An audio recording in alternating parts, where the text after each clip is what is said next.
About 5 years ago, I lived downtown in a major city in the US. I've always been a night person, so I would often find myself bored after my roommate went to sleep. To pass the time, I used to go for long walks and spent the time thinking.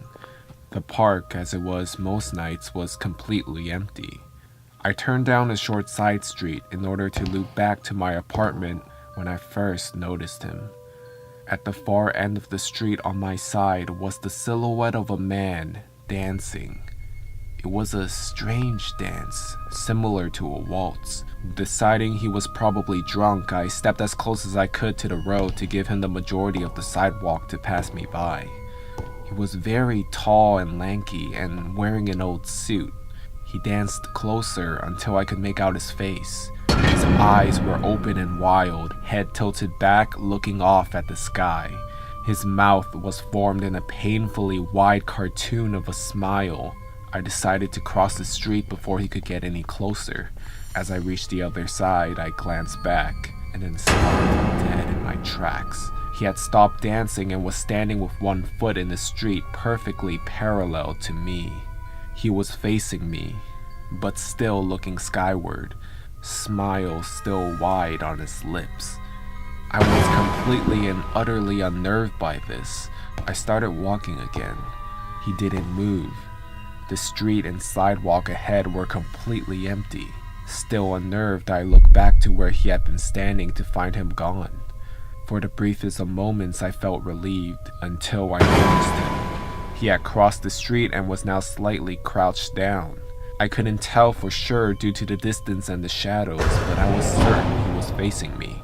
I was so shocked that I stood there for some time, staring at him.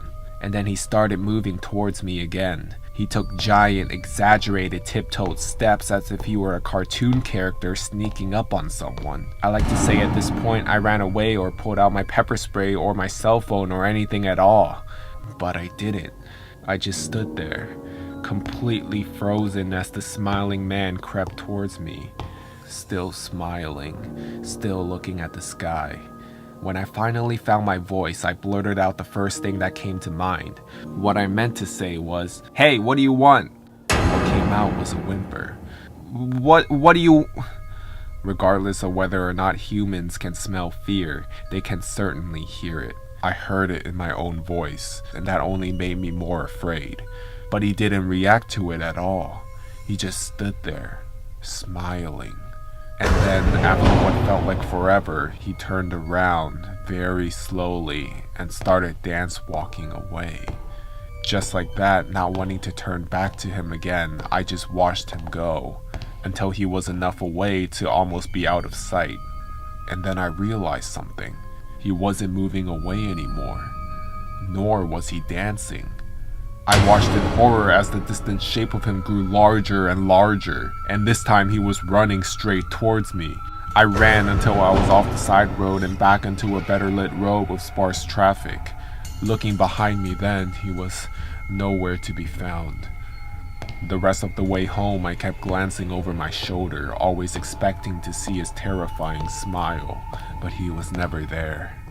I lived in that city for 6 more months after that night, and I never went out for another walk. There was something about his face that always haunted me.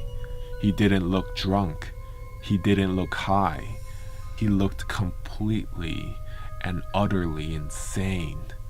And that's a very, very scary thing to see.